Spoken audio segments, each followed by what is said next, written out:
오늘 주시는 하나님의 말씀은요, 구약성경 다니엘서 5장입니다. 오늘 성경을 다 펴시기 바랍니다. 다니엘서 5장 1240쪽입니다. 전체가 우리 오늘 내용인데 다 읽지 않고요, 몇 절만 골라서 읽도록 하겠습니다. 우선 1절부터 7절까지 제가 1절 읽도록 하겠습니다. 벨사살 왕이 그의 귀족 1000명을 위하여 큰 잔치를 베풀고 그 1000명 앞에서 술을 마시니라. 벨사살이 술을 마실 때 명하여 그의 부친 느부갓네살이 예루살렘 성전에서 탈취하여 온 금, 은 그릇을 가져오라고 명하였으니 이는 왕과 귀족들과 왕후들과 후궁들이 다 그것으로 마시려 함이었더라. 이에 예루살렘 하나님의 전 성소 중에서 탈취하여 온 금그릇을 가져오매 왕이 그 귀족들과 왕후들과 후궁들과 더불어 그것으로 마시더라. 그들이 술을 마시고는 그 금, 은, 구리, 쇠, 나무, 돌로 만든 신들을 찬양하니라. 그때 사람의 손가락들이 나타나서 왕궁 촛대 맞은편 석회 벽에 글자를 쓰는데 왕이 그 글자를 쓰는 손가락을 본지라. 왕이 즐기던 얼굴빛이 변하고 그 생각이 번민하여 넓적다리 마디가 녹는 듯하고 그의 무릎이 서로 부딪힌지라. 왕이 크게 소리질러 술객과 갈대아의 술사와 점쟁이를 불러오게 하고 바벨론의 지혜자들에게 말하되 누구를 막론하고 이 글자를 읽고 그 해석을 내게 보이면 자주색 옷을 입히고 금사슬을 그의 목에 걸어주리니 그를 나라의 셋째 통치자로 삼으리라 하니라. 17절 여러분 읽으세요. 다니엘이 왕에게 대답하여 이르되 왕의 예물은 왕이 친히 가지시며 왕의 상급은 다른 사람에게 주옵소서. 그럴지라도 내가 왕을 위하여 이 글을 읽으며 그 해석을 아뢰리이다. 제가 25절 읽겠습니다. 기록된 글자는 이것이니 곧 메네메네 데겔 우바르시니라. 그 글을 해석하건대 메네는 하나님이 이미 왕의 나라를 시대를 재어서 그것을 끝나게 하였다 하며 데겔은 왕을 저울에 달아보니 부족함이 보였다 하며 베레스는 왕의 나라가 나뉘어서 메대와 바사 사람에게 준바되었다 함이니이다 하니 이에 벨사살이 명하여 그들이 다니엘에게 자주색 옷을 입히게 하며 금사슬을 그의 목에 걸어주고 그를 위하여 조서를 내려 나라의 셋째 통치자로 삼으니라. 그날 밤에 갈대아 왕 벨사살이 죽임을 당하였고 같이 메대 사람 다리오가 나라를 얻었는데 그때 다리오는 62세였더라. 아멘. 여러분 잘 아시는 다니엘서 5장 굉장히 특이한 장입니다. 벽에 손가락이 나타나서 이렇게 글씨 쓰고 그러니까 인간의 역사에 하나님께서 직접 개입하신 그런 사건들입니다. 이날 밤에 잔치가 끝나고 왕과 고관들과 모든 사람이 다 술 취해서 이제 막 떨어져서 가니겠어요. 그때 바로 족국인 메대 페르시아 군이 쳐들어와서요. 바빌론성이 함락됩니다. 그리고 죽어요. 왕은 죽고 하는 그런 여러분 소위 그 BC 539년에 있는 10월 10일 날 있는 아주 유명한 역사적인 사건을 지금 여기에 바로 그 전날 밤의 얘기를 기록한 겁니다. 저는 본문을 묵상하면서 여러분 이게 읽으면서 어떤 그 그림이 여러분께 그려졌는지 잘 모르겠지만은 여기 지금 나와 있는 궁전에서 일어나는 그 대잔치 있잖아요. 그러니까 그것이 바로 오늘날 시대의 모습과 똑같다는 그런 생각을 했습니다. 너무나 비슷합니다. 대잔치 심판이 선언되고요. 그 다음에 또 멸망 일어나는 그런 것들을 얘기하는 거예요. 그 계시록 18장에도 보면은 우리 인간의 역사가 이제 마지막 끝나는 그것을 뭘로 얘기하죠? 큰 성 바벨론이 함락되는 걸로 얘기하죠. 그렇습니다. 그러니까 오늘 주인공 여기에 다니엘이 나오는데 이 주인공은 이제 마지막 때의 그 교회라고 할 수 있어요. 구약에는 이제 한 사람이지만은 신약으로 따지게 되면 그걸 엘리야 교회 우리 얘기하듯이, 그러니까 다니엘, 그러니까 오늘 그 우리의 모습을 대표하는 겁니다. 그러니까 하나님께서 다니엘 모습을 통해서 오늘날 교회가 이 망해가는 그 세상을 향해서 어떠한 사명을 감당해야 되겠느냐를 말씀하는 걸로 받아들였습니다. 그러니까 제목이 마지막 시대에 우리가 다 다니엘 교회가 되지 않은 그런 말씀을 가지고 우리 두 가지로 함께 살펴보도록 하겠습니다. 자, 첫 번째, 지금은요 죽음을 앞둔 그러한 그 대잔치가 벌어지는 시대입니다. 우리 본문에 벨사살 왕이 연 잔치는 보면 조금 이게 우리가 흔히 고대에 있었던 그런 잔치하고 좀 달라요. 1000명이 오잖아요. 뭐 규모는 뭐 이렇게 그 규모로 따지는 것이 아니고 거기에 보면은요 이제 몇 절에 2절에 보니까 왕, 귀족들, 왕후들, 그다음에 뭐예요? 후궁들, 첩이죠. 그러니까 모든 첩들까지. 그러니까 대개 보면은 왕과 고관들이 모여서 이렇게 잔치를 벌이게 되면요 첩들까지 오는 경우는 없어요. 근데 다 왔어요 거기에. 그리고 그러니까 좀 통념을 벗어나는 겁니다. 그러니까 아주 감각적이고 뭐랄까 흥청거리고 방탕하고 뭐 이런 이미지가 이제 이걸 보면 이제 떠오릅니다. 그 다음에 이제 또 보면은요 2절에 아까 우리 방금 읽었듯이 예루살렘 성전의 그 금그릇 하나님께 제사 드리던 그걸 가져와서 뭐예요? 첩들까지 다 그걸로 마시는 거예요. 그런 장면이에요. 그리고 또 뭐 금은동 뭐 철 뭐 다 만든 그런 그 신을 갖다가 아까 우리 몇 절이죠? 그 4절에 보니까 이제 찬양. 그러니까 여호와 하나님만 빼고 나머지 있는 모든 우상들은 다 찬양한 거예요. 그러니까 아주 사악하고 뭐랄까요? 그냥 아주 교만하고 그다음에 그런 아주 거대한 그런 술 파티가 지금 열린 겁니다. 근데 더 특별한 게 있어요. 그건 뭔가 하면요, 여러분. 이때는요, 메데 페르시아 군대가 바벨론 성을 포위할 때예요.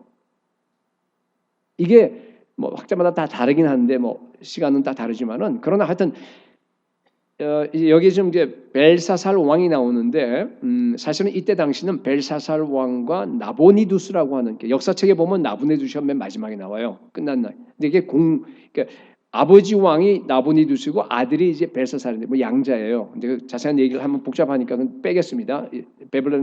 바벨론 역사 망한 거 여러분 관심이 있으면은 인터넷 들어보면 이렇게 다 나와요. 옛날엔 다니엘서 5장 자체가 그 성경의 권위를 갖다가 부정하는데 사용했어요. 역사상에 안 나와요. 근데 나중에 이제 20세기 초에 들어서 역사에 나와서 이제 나보니두스라든가 이런 여러 왕들이 나와서 이제 관계가 나오는데 그 지금 복잡하니까 얘기를 안 하겠습니다. 하여튼 지금 그 나보니두스는 왕은 첫째 왕은 포로됐어요. 외곽에 있다가 하다가 지금 졌어요. 그래서 지금 여러분 생각해 보세요. 아무리 바벨론 성이 우리 역사에 배웠듯이 그 정말 난공불락 아닙니까? 성이 뭐 대단했습니다. 성 높고 말이죠. 크고 그다음에 그 성 위를 갖다가 4대 전체가 그냥 동시에 나란히 다닐 수 있을 정도로 그 어마어마한 성이었어요. 그리고 또 성 주변에 강을 파갖고요. 그 강들을 끌어들여서 원수가 포위한다 해도 강물에 걱정이 없습니다. 그런 성이에요. 아무리 그렇다고 하더라도요. 어떻게 지금 포위가 됐는데 이런 거대한 잔치를 갖다 열을 수 있습니까? 그 이유가 뭐겠어요? 주석가들이 여러 가지로 얘기하는데 제가 생각엔 그렇습니다. 임박한 죽음 앞에서 자기에게 닥친 그 죽음의 현실을 갖다가 의도적으로 부정하는 거예요. 그런 그 죽음의 그림자가 둘이 있는데 그걸 갖다가 그냥 어떻게 하든지 지금 피해보는 거예요. 그러니까 이런 이상한 잔치를 갖다 지금 연 겁니다. 여러분 이것이 오늘날 시대의 모습입니다. 세상에는요 지금 보세요. 거대한 술 파티가 지금 벌어지고 있습니다. 이미 하나님의 종말이 선고가 됐잖아요. 불신자들도요 세상 종말이 가까웠다 그런 얘기하죠. 그건 누구나 다 느낄 수 있는 겁니다. 급속도로 달려갑니다. 예수님 오시는 날이 점점 더 가까워오고 있습니다. 그런데 만약에 정말로 매 순간 사람들이 그 죽음에 대해서 내가 죽음을 향해서 그리고 지구가 종말해서 급속도로 달려갈 수 있다는 것을 자기가 만약에 느낀다고 하면 생각해 보세요. 그럼 못 살아요 사람이. 살 수가 없습니다. 그래서 의도적으로라도 지금 잊어버려야 돼요. 그래서 하나님을 떠난 인간들이 추구하는 어떤 그 모든 것 있잖아요. 그죠? 세상 문화까지 다 합해서. 그 모든 것들은요. 어떻게 보면요. 죽음이라고 하는 그 현실을 갖다가 도피하기 위해서 찾는 거짓 은신처일 수도 있다고 생각이 강하게 들었어요. 본문에 그 죽음의 현실을 피하려고 하는 그런 은신처가 몇 개 나와요. 한번 볼까요? 한번? 오늘도 똑같은데 3절 보면은요. 자기 왕후들, 후궁들까지 다 불렀어요. 그래서 파티를 열었습니다. 여기에서 우리가 그러니까 사랑, 로맨스, 쾌락, 그죠? 그런 겁니다. 여러분 요새 보면은요. 온통 세상이요. 사랑에 미쳐 있는 것 같아. 노래도 그렇고 영화, 뭐 옛날부터 그랬어요. 지금만 그런 건 아니에요, 사실은. 모든 문학과 그런 주제가요, 드라마 다 사랑입니다. 요새는 이성 간의 사랑만 갖고는 이게 안 차는 거예요. 그러니까 어떻게 해요? 동성 간의 사랑까지 끌어들여갖고 지금 막 완전히 왜 그럴까요, 여러분? 생각해 본 적 있어요, 혹시? 그런 어떤 연애, 사랑, 로맨스 무슨 뭐 그죠? 그런 여러분 그 사랑은요 구원을 경험할 수 있어요. 그걸 통해서. 네. 사랑에 빠지면은 아주 내면의 깊은 욕구가 내가 충족되잖아요, 그죠? 사랑하는 대상을 보면은 그 사람을 보면은 세상의 모든 걸 다 얻은 것 같아요. 옛날 생각해 보세요 한번. 구원이 임한 것 같아요, 그렇죠? 사랑하는 그녀, 사랑하는 그이가 나한테요. 이게 빗대서 얘기하는 건데요. 신의 역할을 할 수 있습니다. 정말로. 사랑할 땐 모든 거 다 잊어버려요. 거의 빠져버립니다. 물론 자기 사랑이에요. 그러니까 이걸 갖다가 죽음의 현실을 도피하려고 하는 처절한 노력이 그런 그 영화나 드라마 그거 아니에요 혹시? 꼭 사람만 사랑하는 건 아니에요, 그죠? 음악을 사랑할 수 있습니다. 네, 무슨 뭐 드라마 아까 그러니까 드라마 속에 나와 있는 그런 그 사랑도 나한테 어느 정도 그런 효과를 줄 수 있잖아요. 세상의 예술이 다 그래요. 예술 그 세계 안으로 만약 빠져버리게 되면요, 사람들이 왜 예술에 이렇게 미치냐 하면요, 자기가 불멸을 경험하는 것 같아요, 그 안에서. 그러니까 뭐랄까 이렇게 예술은 영원하다. 영원하긴 뭘 영원해요. 근데 그렇게 착각에 빠져들 수 있습니다. 자신의 무가치함을 갖다가 잠시라도 잊어버려요. 죽음이 다가오는 그 현실을 갖다가 자기가 잠시라도 피할 수 있습니다. 물론 제가 좀 너무 시니컬하게 이렇게 얘기하는지 모르지만 이게 인간의 문화입니다, 여러분. 자, 제가 여러분 이렇게 문화를 얘기하는 이유는 뭔가 하면 우리 그리스도인들에게, 저와 여러분들에게 많은 그리스도인들이 보면요, 세상의 문화를 무분별하게 어떤 개념 없이 그냥 거기에 이렇게 받아들이고 빠진 사람들이 꽤 돼요. 제가 보니까. 물론 여러분 예술, 로맨스, 사랑 모든 거 다 그죠? 우리에게 그런 쾌락을 느낄 수 있는 감각을 주신 분도 하나님이세요. 그 모든 것들은 다 하나님이 주신 거예요. 그 자체가 죄가 아닙니다, 여러분. 그런데요, 우리 그리스도인들께 그게 죄가 될 수가 있어요, 없어요? 있잖아요. 언제 있어요? 하나님이 그것을 주신 목적을 대로 내가 사용하지 않을 때 죄가 됩니다. 이성간의 사랑도 여러분 하나님의 영광을 위해서 하셔야 돼요. 안 그러면 죄예요. 예술도 무슨 예술이든 간에 음악, 미술 모든 게 하나님 나라를 위해서, 하나님을 위해서 내가 하는 겁니다. 그죠? 만약 그렇지 않는다 그럼 죄입니다. 왜 그래요? 자기 유익 위해서 하는 거 아니에요. 자기 유익, 자기 성취, 자기 즐거움. 그건 죄입니다. 여러분 그리스도인들은요, 세상 문화를 대하는 태도가요 완전히 달라야 됩니다. 그렇죠? 왜 그러냐면 우리는 이미 죽음의 문제를 해결했잖아요. 우리는 이미 하나님의 자녀가 됐습니다. 이미 구원 받았습니다. 이 땅에서도 우리가 영원을 살아갑니다. 이 땅에서. 그렇잖아요. 그렇기 때문에 여러분 우리는 결혼도요 하나님을 위해서 합니다. 할렐루야. 여러분 결혼 하나님 위해서 했어요? 아니면 지금 바꾸면 돼요.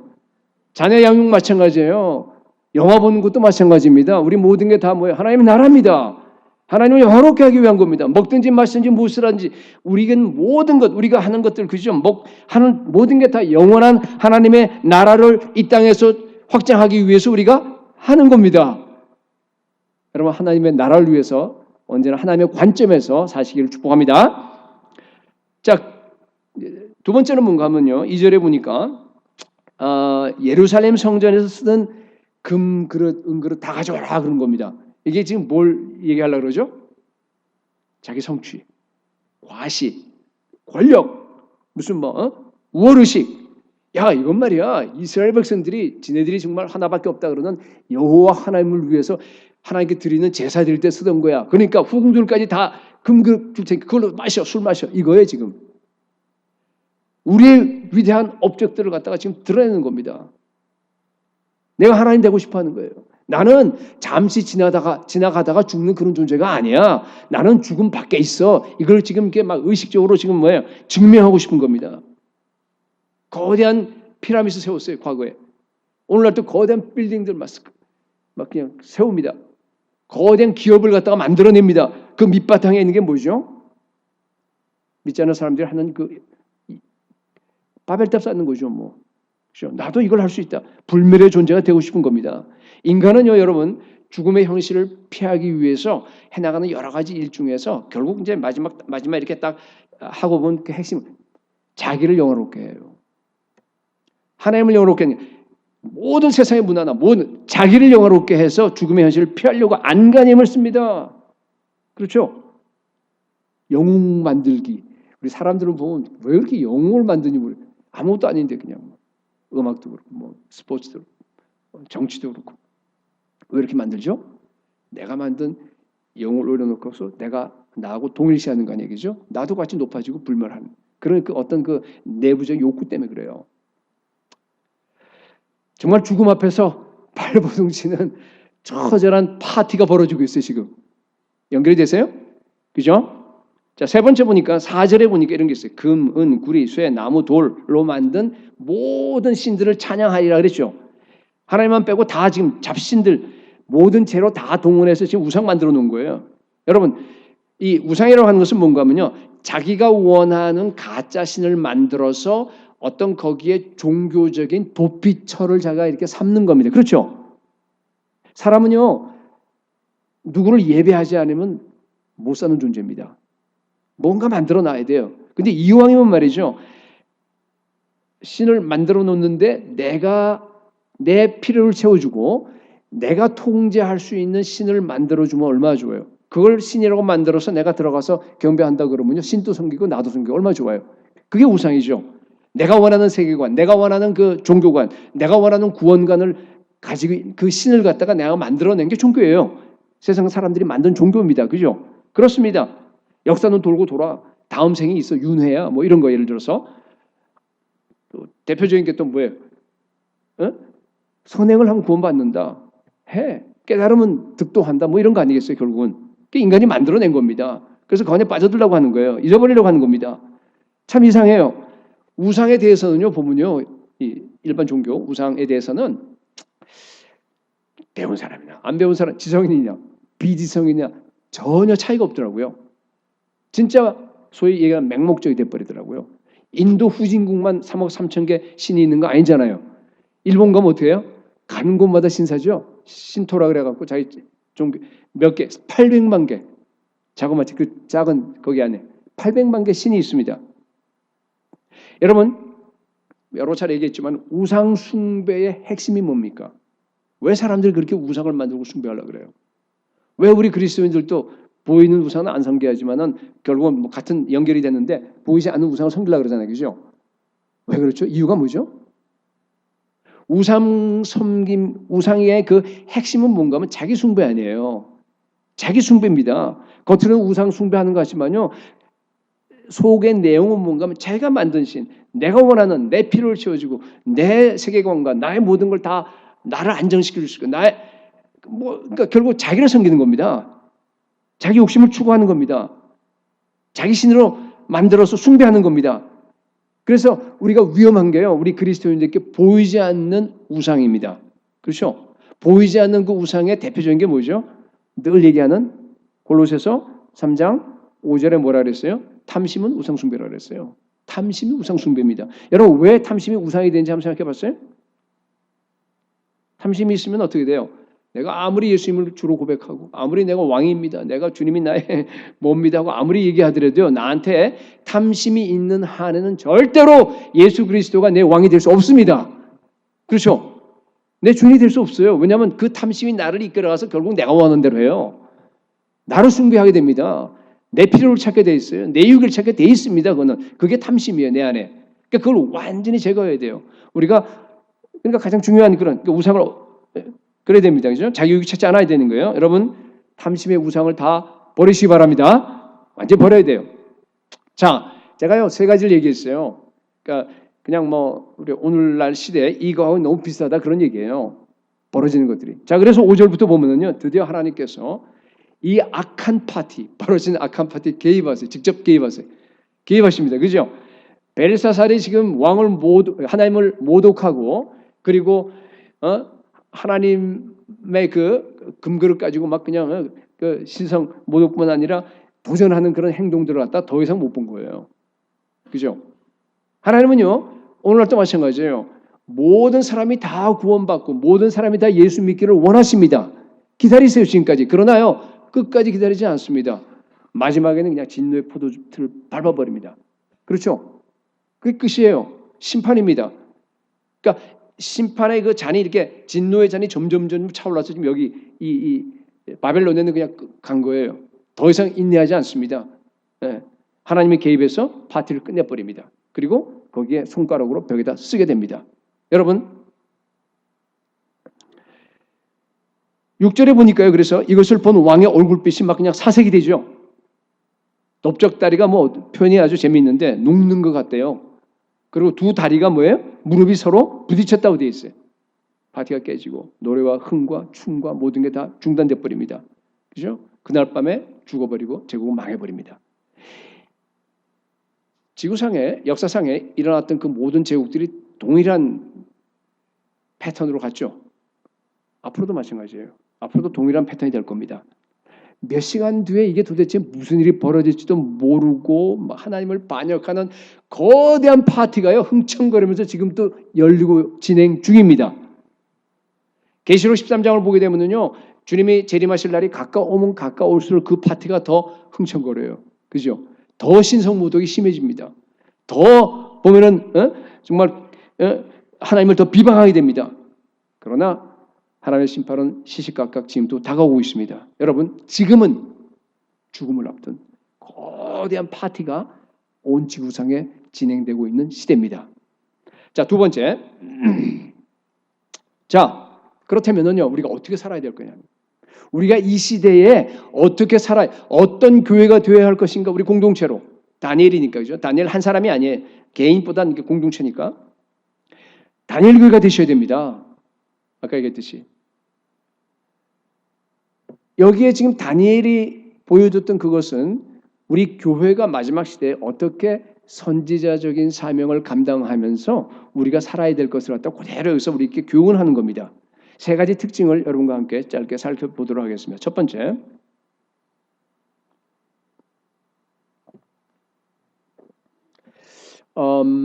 돈과 지위와 명예와 이런 세상 것들로부터 자유로운 교회가 되어야 합니다. 그게 다니엘 교회의 가장 중요한 특징입니다.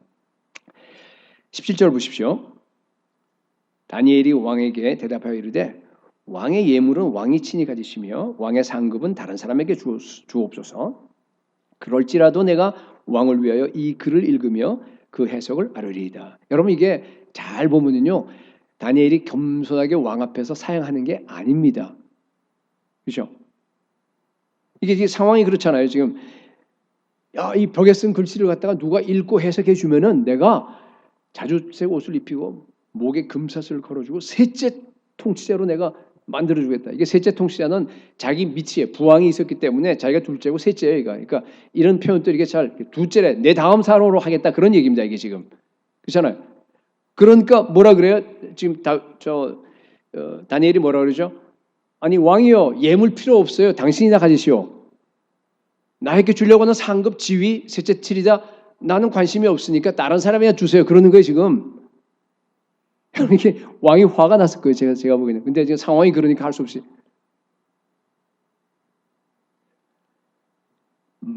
여러분 이게 지금 다니엘이요. 왜 이런 말을 했겠어요? 왜 이걸 우리에게 지금 보여주죠? 망해가는 이 세상에서 내가 세상 것들을 갖다 나한테 취할 수 있을 만한 게 하나도 없다는 뜻이에요. 관심이 없다는 뜻입니다. 세상과 자기를 선을 딱 그어버리는 거예요. 여러분. 그렇죠? 여러분 이것이 바로 오늘날 다니엘 교회가 가져야 될 모습입니다. 세상에 대한 재물과 지위와 명예와 세상의 모든 것들에 대한 태도입니다. 늘 강조하지만 여러분 돈이나 지위나 이 모든 것들은요 여러분들이 설령 가졌다고 하더라도 머리가 좋고 여러분들이 똑똑하고 여러분들이 정말 열심히 일했기 때문에 가진 거 아닙니다. 하나님이 여러분에게 주신 거예요. 아멘? 그렇습니다. 그 말은 뭔가 하면요 여러분 우리 그리스도인들이라고 하는 사람들은 세상 사람들처럼 돈을 얻거나 지위를 얻거나 회사에서 더 막 하기 위해서 그게 목표가 되면 안 된다는 뜻이에요. 그거 얻고 싶으면 안 된다는 뜻입니다. 거기서 자유로워야 됩니다. 여러분 그리스도인이라고 한다 그러면요 세상에 있는 것은 모든 게 다 별로 갖고 싶은 게 없어야 돼요. 내 마음에. 내 마음에 정말로 세상에 있는 것이 별로 게 나한테 이렇게 없어야 됩니다. 만약 여러분 있다 그러면 버리셔야 돼요. 철저하게 권력과 재물과 지위와 거기에 대한 욕심을 여러분 버리셔야 됩니다. 그런 욕망이 없는 사람이면 그거는 사람이 아니죠. 그렇잖아요. 누구나 다 인간이라 그러면 다 있잖아요. 그죠? 교회에서도 서로 높아지려고 그러는데. 그렇잖아요. 그거 욕심은 그냥 본능이에요, 우리에게. 우리 죄성 때문에 할 수 없는 겁니다. 그러나 어떻게 하면 돼요? 너는 죄를 다스려야 됩니다. 죄가 문 앞에 엎드려 있어요. 그죠? 다스려야 됩니다. 우리의 철저하게 올라올 때마다 하나님께 회개하면서 자기 자신을 적나라하게 바라보고 정말로 그런 그 권력과 그런 그 돈과 그 욕심을 갖다 여러분 다스리셔야 됩니다. 철저하게 탐심을 버리셔야 됩니다.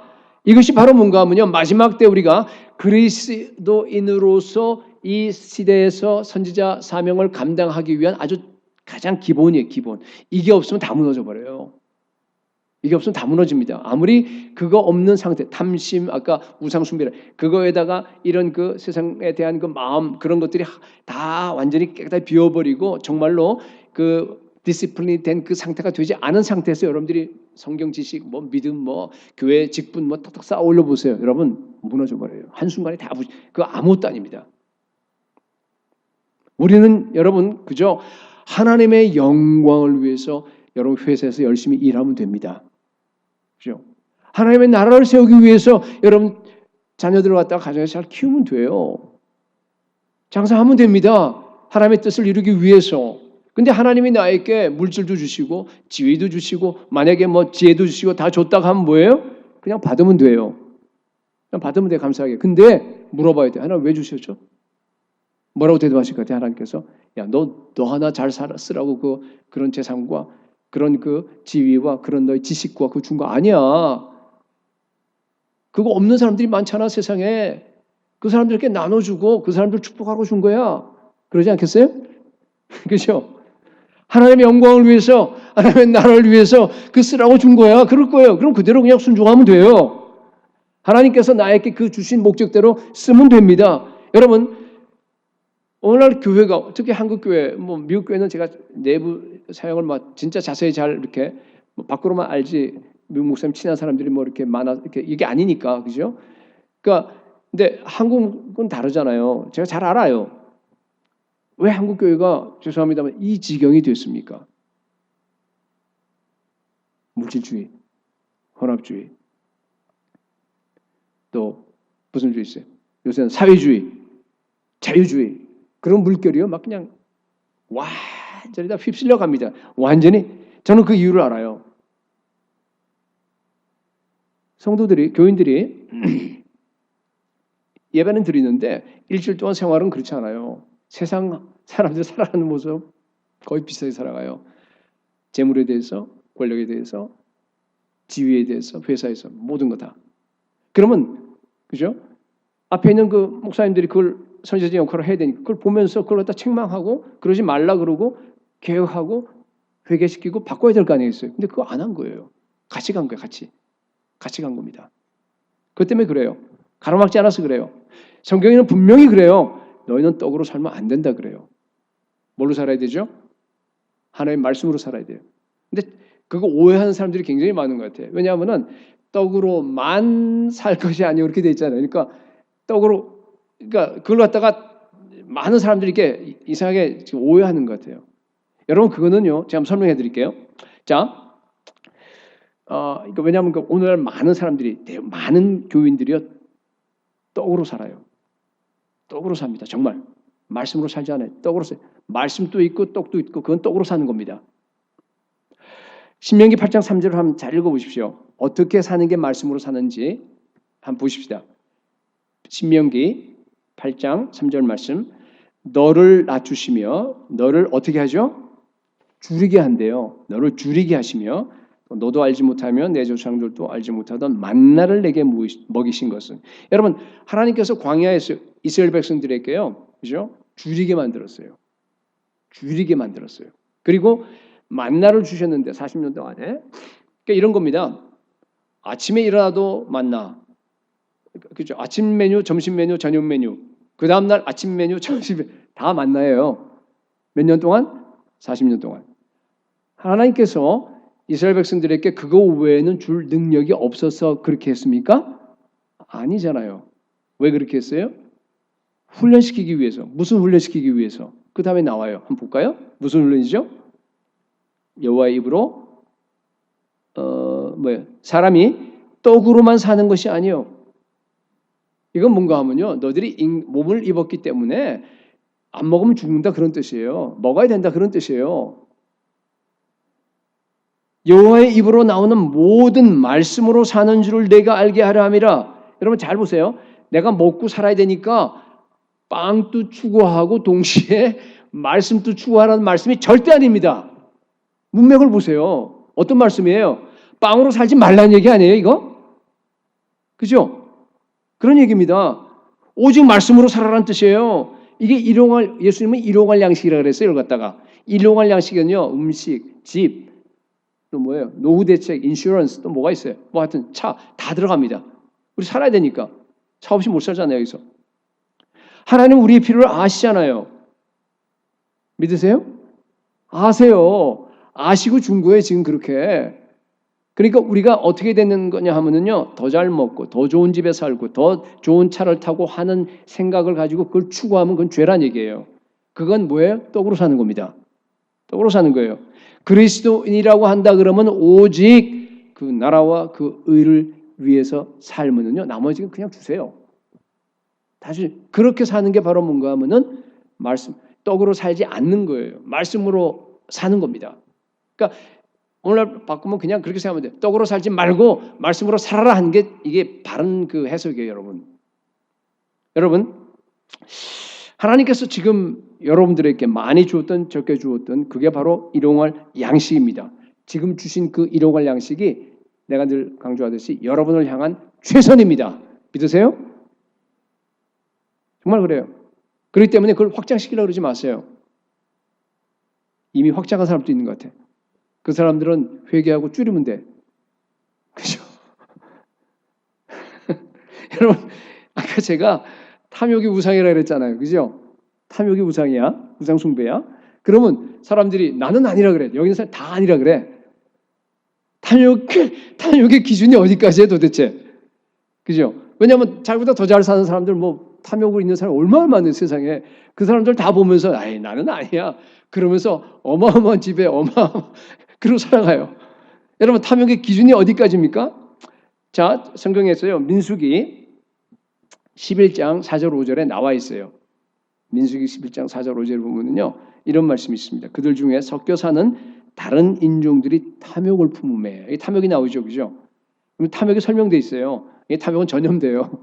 탐욕을 품음에 자 보세요. 이제 이게 탐욕이에요. 그 다음에 이스라엘 자손들도 다시 울며 이르되 누가 우리에게 고기를 주어 먹게 하랴. 그러면서 뭐 생선, 오이, 참외, 부추, 마늘 뭐 이런 게 생각난다. 그런 게 나오잖아요. 자 보세요. 여러분 탐욕의 정의를 아시겠어요?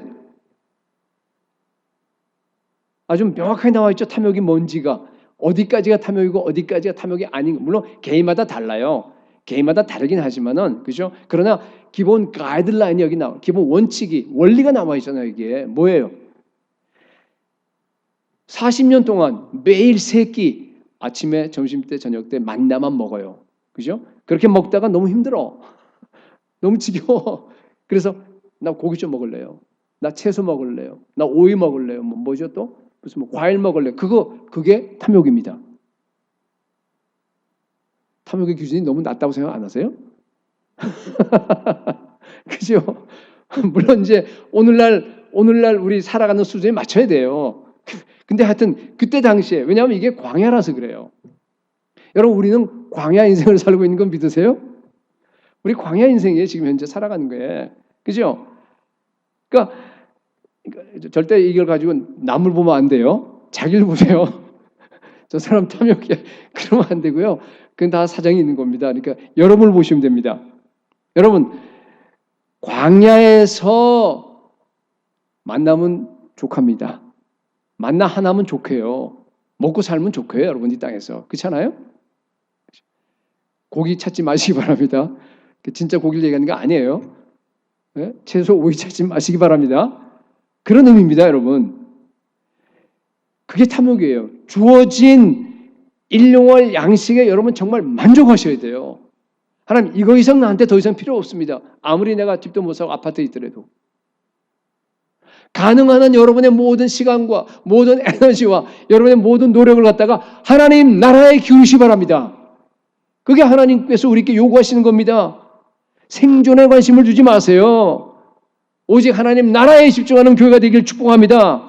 마지막 시대에 여러분 돈과 지위와 권력과 그 모든 데서 세상 것에서 다니엘처럼 자유로운 다니엘 교회가 될 수 있기를 소원합니다. 두 번째, 여기 보게 되면은요, 18절에서 24절 쭉 나오는데 이렇게 보면은요, 두 번째는 세상의 죄를 책망하는 그리고 회개를 촉구하는 그런 교회가 다니엘 교회예요. 18절에서 24절까지 눈으로 한번 읽어보세요. 제가 읽지 않겠습니다. 너무 길기 때문에. 그 뭐죠 지금 그게? 앞에 봐야 안 나와요. 밑을 봐야지 왜 앞을 보고 있어요. 찾아놓은데 18절에서 24절. 무슨 얘기죠 이게 지금? 자, 다니엘 불려왔어요 지금. 벨사살 왕 앞에 와서 그러면 벽에 써 있는 저 글자를 해석해 주면 될 거 아니에요, 그죠? 근데 해석은 안 하고 뭐 하고 있어요 지금?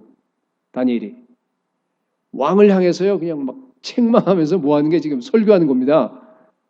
왕이요, 아니 붙인 느부갓네살 왕이 어떻게 됐는지 직접 보지 않았느냐고. 물론 붙인 얘기 할아버지예요 여기는. 그것도 직통이 아니라 좀 외가 쪽이에요. 하나님 앞에 교만하다가 느부갓네살 왕이 그러다가 나중에 되면 이렇게 뭐 정신병인지 뭐 하여튼 뭐 성경에 안 나와 있지만 그죠? 자기가 동물처럼 흉내를 내죠. 그래서 왕 위에서 쫓겨납니다. 쫓겨났다가 바깥에서요 그냥 막 거기서 들짐승처럼 살아가는 거 그거 알지 않느냐? 당신 그걸 알면서 왜 하나님의 성전에 그릇을 갖다 가져와서 지금 술 퍼마시고 있어요? 이런 얘기예요. 책망하는 겁니다. 그래서 심판의 길이 저기 쓰인 거예요 하고 지금 이렇게 그 죄를 갖다가 그러니까 왕이 범한 죄를 갖다 아주 신랄하게 지적하고 지금 책망하는 겁니다. 여러분 이것이요 오늘날 교회 다니엘 교회 선지자적인 사명입니다. 네. 교회 공동체에서 우리가 공동체에서 해야 될 사명입니다. 오늘날 거짓 선지자 교회가 너무 많아요. 참 선지자, 거짓 선지자 구별법 어떻게 구별하죠? 우리가 잘 아는 성경에 있는데 사실은 여러분들이 잘못 생각하고 있어요. 평강이 없는데 평강하다 그거가 물론 맞아요. 근데 그것만이 아니에요. 더 중요한 게 있어요. 뭐죠? 여러분 뭘로 저 사람은 거짓 선지자야? 참 선지자 그렇게 구별하죠, 여러분? 예레미야 8장 1절 다시 한번 보세요.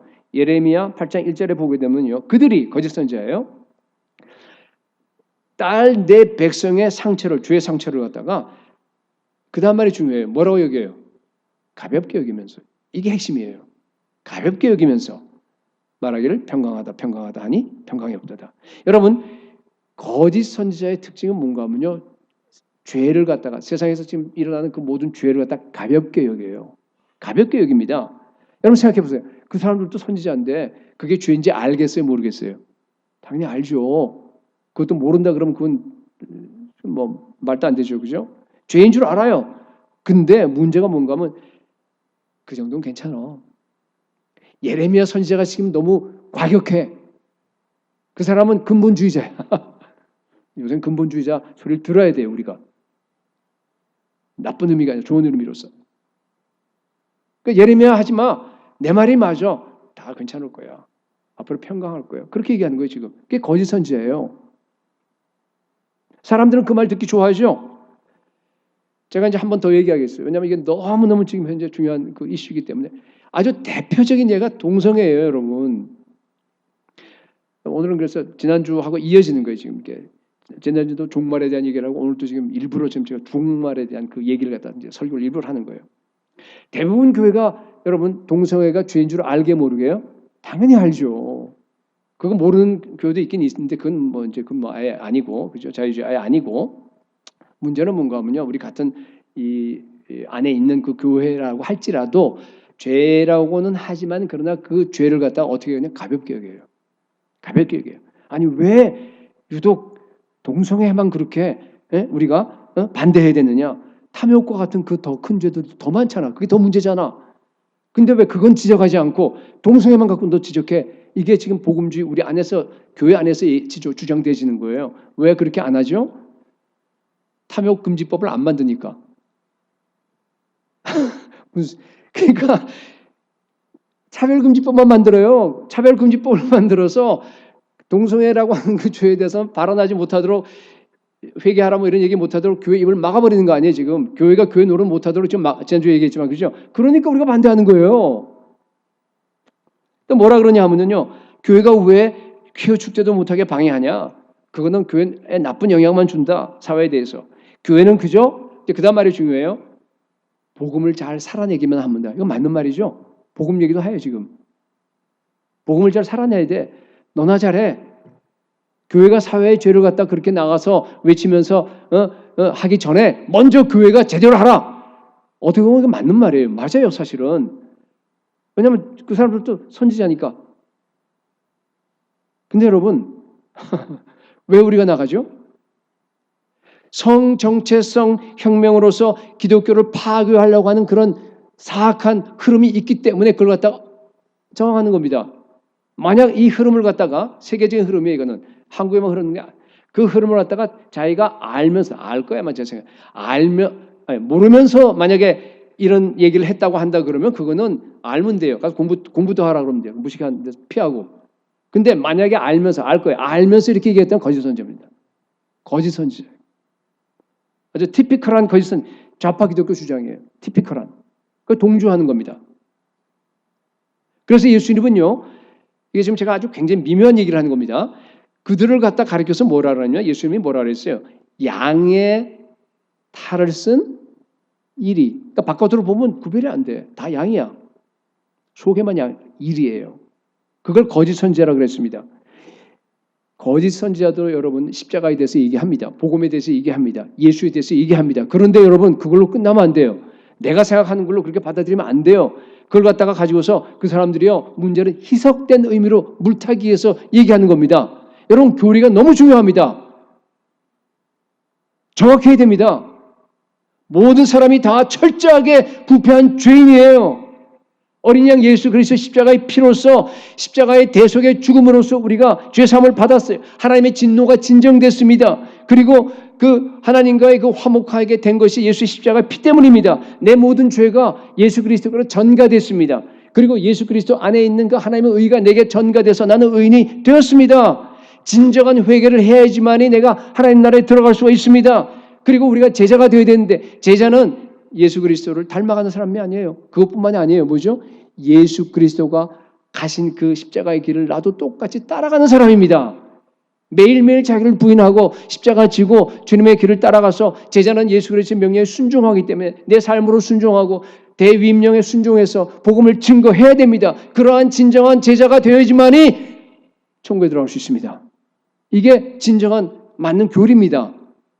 거기서 조금이라도 벗어난다 그러면 그거 아니에요, 여러분. 같이 십자가 얘기하고 같이 예수 얘기한다 그래서 같은 거 아닙니다. 양의 탈을 쓴 일일 수 있습니다. 얼마든지. 마지막 때가 제일 위험합니다. 이거 지금. 모든 성경 보세요. 마지막에 결국 미혹이에요. 양의 탈을 쓴 일. 여러분 정확한 교리를 깨닫고 십자가 복음을 외치시기 바랍니다. 예.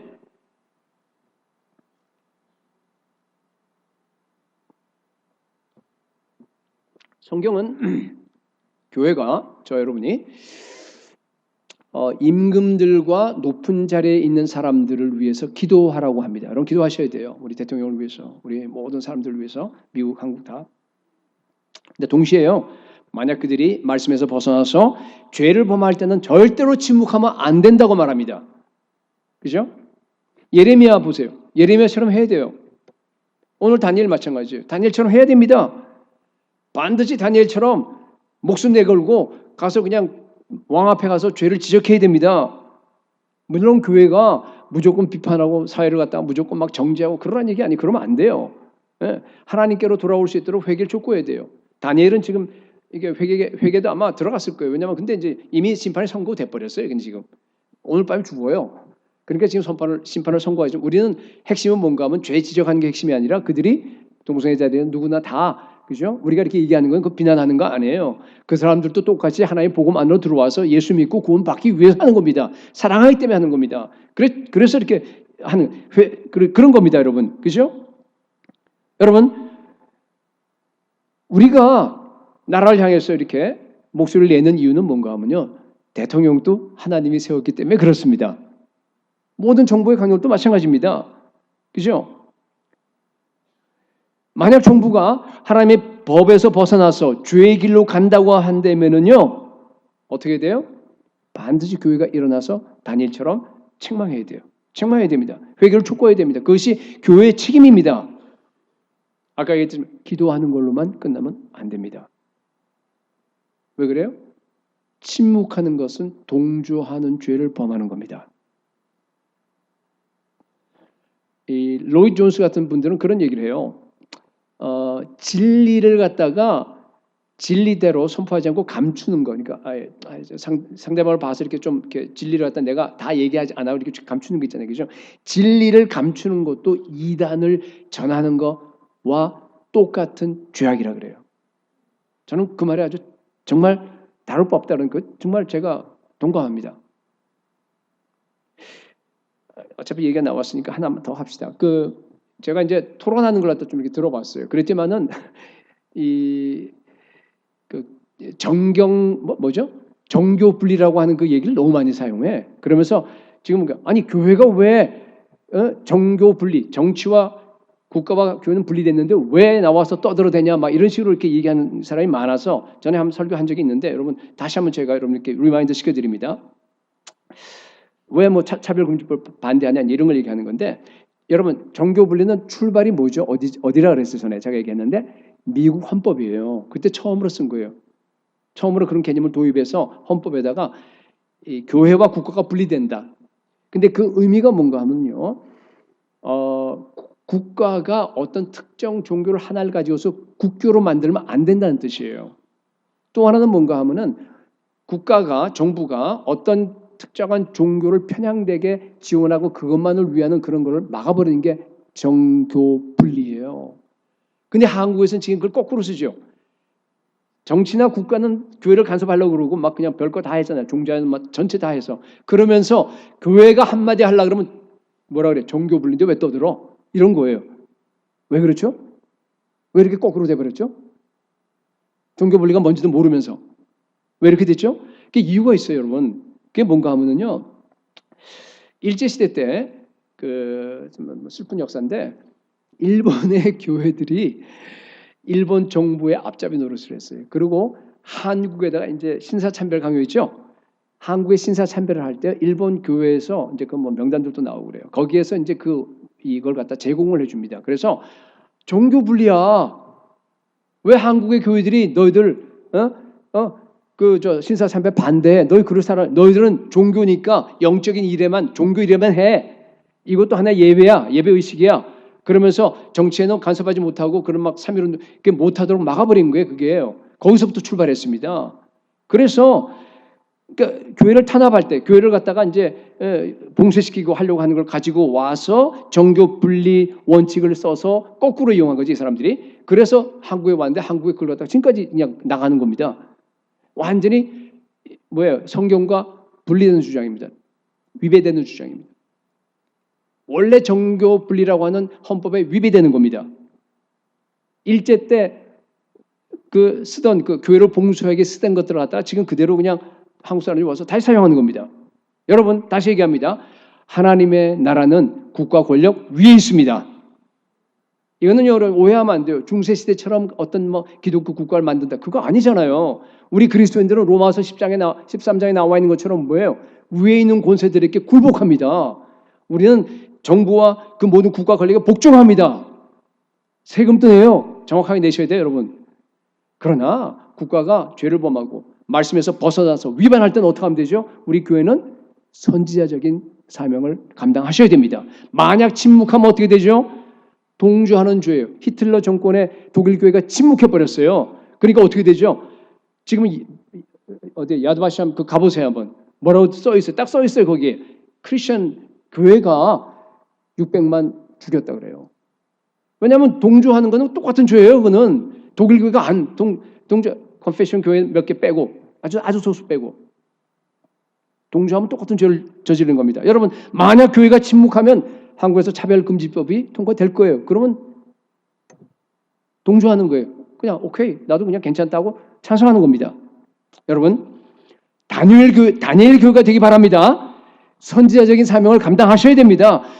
정말 사회와 국가가 잘못 갈 때는 우리가 거기에 대해서 바른 책망의 그 죄를 책망하고 회개를 촉구하는 그런 목소리를 갖다 온 교회가 낼 수 있는 살아있는 교회가 될 수 있기를 축복합니다. 자, 세 번째, 하나님의 계시의 말씀을 똑바로 해석하고 그걸로 끝나지 않고요. 똑바로 선포하셔야 돼요. 말씀을 갖다가 복음을 선포하는 게 마찬가지예요. 25절에서 28절 보십시오.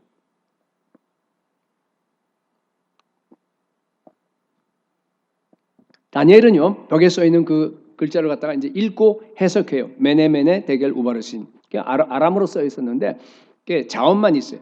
히브리어도 그렇지만. 그러니까 정확한 뜻을 알아야지만 정확하게 발음할 수 있어요. 그러니까 못 읽은 거예요.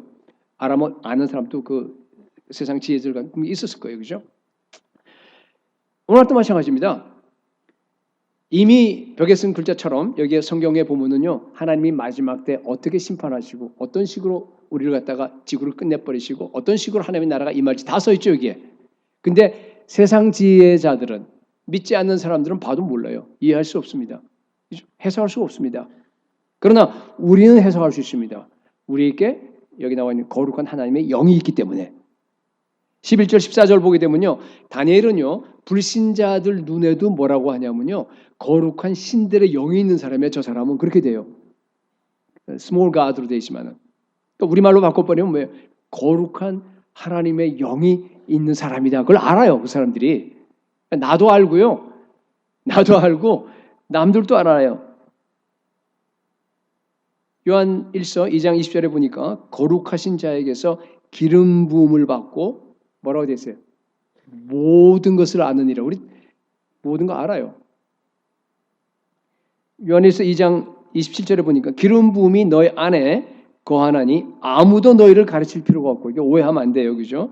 우리가 성경 배워야 돼요. 근데 여기서 얘기하는 건 그 문맥을 봐야 되는데 아무도 너희를 가르칠 필요가 없고 오직 그의 기름 부음이 모든 것을 너희에게 가르치느냐. 이게 모든이라는 의미는 뭔가 하면 이게 이런 얘기야. 문맥을 보면 이단에 빠진 사람들은요 이런 기름 부음이 없어서 빠진 거예요. 설령 우리가 성경을 안 배웠다고 하더라도 성경에 있는 내용을 내가 진짜로 성령이 내 안에 계셔서 여러분들이 읽는다고 한다 그러면요 성령께서 여러분들께 모든 걸 다 알려줘요. 최소한도 이단은 절대 안 빠집니다. 그런 얘기입니다. 그렇죠? 마귀의 미혹에는 안 빠져요 절대로. 왜 그래요? 성령께서 말씀을 바로 해석해 주기 때문에. 그 성령이 우리 안에 계십니다. 이걸로 끝나면 안 되죠. 내가 바로 말씀을 해석을 했다 그러면 그대로 살아야 됩니다. 그리고 그걸로 끝나면 산다는 의미 안에는 뭔가 하면요 복음을 전하는 까지 포함되어 있어요. 여기 지금 다니엘처럼 똑같이 말씀대로 살았고 다니엘은 말씀대로 전했습니다. 26절에서 28절 보세요.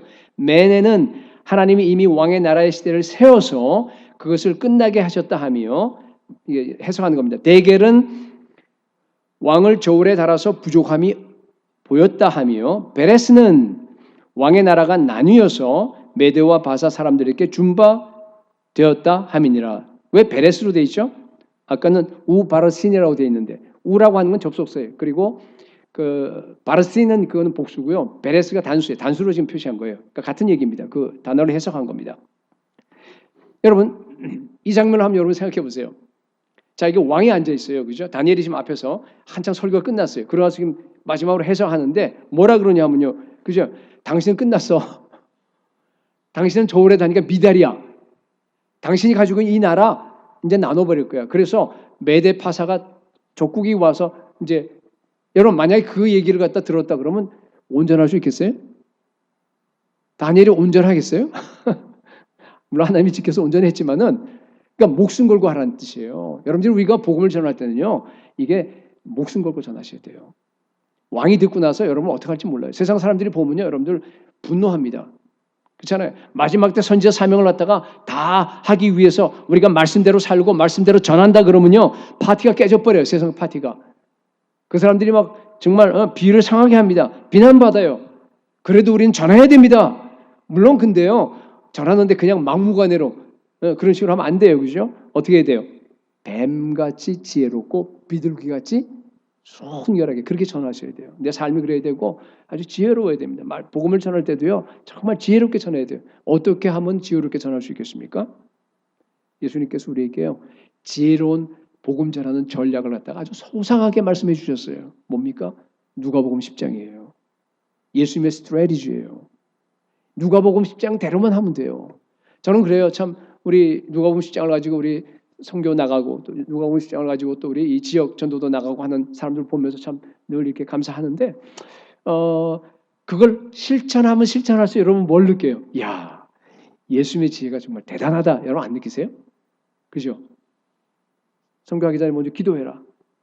그죠? 일꾼을 달라고 기도하고 나서 그 다음에 둘씩 짝지어서 동네에 들어가고 집 방문하고 다 간 다음에 그리고 나서 정말 가는 곳마다 축복하는 거예요. 가는 곳마다 복을 선포합니다. 우리가 복 빌러 왔다. 복을 받아야 된다. 평안의 복을 다 전합니다. 그리고 평안의 사람을 찾아요. 그 사람하고 머무르면서 평안의 사람을 갖다가 제자화시키는 거예요. 그래서 그 사람들 갖다가 사역자로 만듭니다. 그리고 나서 가는 곳마다 뭐예요? 귀신 쫓고 병 고치고 복음 전합니다. 하나님의 나라가 임합니다. 그리고 쫓아내면 그냥 쫓겨나면 돼요. 저항하지 말고 신발만 털어버리면 돼요. 그래서 여러분 이게 얼마나 순결하고 지혜로운 하나님의 전략입니까? 우리가 교회가 지금 그걸 하는 거예요. 여러분 이번에 일본에 가서도요. 이 방식을 그대로 순종하니까 하나님께서 엄청난 열매를 주셨어요. 분위기 봐서 되게 와 대단하다 여러분 아마 느낄 거예요. 그죠? 우리 기도할 때도 그러시고 하는 걸 보니까 정말 이분들이 가서요. 와, 이 15명, 7명 우리 유스까지 포함해서 오다떼에서 3명이 예수님을 영접했어요. 그리고 아오모리에서 5명이 예수님을 영접했어요. 근데 더 놀라운 것은요. 무츠 마지막에 이제 두 팀이 합했어요. 무츠로 가서 하늘 때는요. 12명이 영접했습니다. 총 몇 명이에요? 20명이에요. 20명. 20명. 놀라죠? 이건 정말 어마어마한 기적이 일본에서 일주일 동안 사역했는데 이건 있을 수 없는 일이 일어난 거예요. 정말로. 이게 가쿠모토 목사님이요 막 좋아갖고 저한테 그걸 보내왔어요. 일본어 라인 갖고 왔는데 SNS를 갖다 보내왔는데 그냥 자기 아버지가 예수 믿겠어 막 그냥 너무 좋아하고 막 그 견고한성이 깨진 거예요. 그리고 또 이게 어디에 아오모리 현이죠. 거기에 이제 뭐죠? 요코하마 타운이 있어요. 요코하마라는 그 타운이 그 중간에 무츠 가는 길에 있는 거기에요. 주변에 믿는 사람들이 12명이에요. 우리는 전도한 사람들이. 그래서 이미 교회가 하나 세워졌습니다. 할렐루야. 교회가 이미 세워졌어요. 여러분 이게 어마어마한 일이에요. 15명이 일주일 동안 가서요. 20명에서 교회 세우고 왔어요. 나머지 교회들도 그렇고. 우리가 순종하니까 그런 겁니다. 그죠? 온 교회가 한 마음으로 기도한 그 기도 응답이고 15명이 정말 누가복음 10장 예수의 스트래티지에 그대로 순종해서 그대로 기도하고 그대로 하니까 예수 그리스도는요. 어제나 오늘이나 변함이 없어요. 여기에 2000년 전에 월크했던 것은요. 오늘 또 월크합니다. 일본에도 월크합니다. 그대로 순종하면 됩니다. 예, 동일한 성령의 역사를 갖다가 증명했습니다. 여러분 거룩한 하나님의 영으로 충만해서 계시의 영을 바로 해석하고 바로 전하기 바랍니다. 마지막 때 정말 선지자적인 역할을 선지자적인 그 사명을 다 감당할 수 있는 다니엘 교회가 될 수 있기를 예수 그리스도의 이름으로 축복합니다.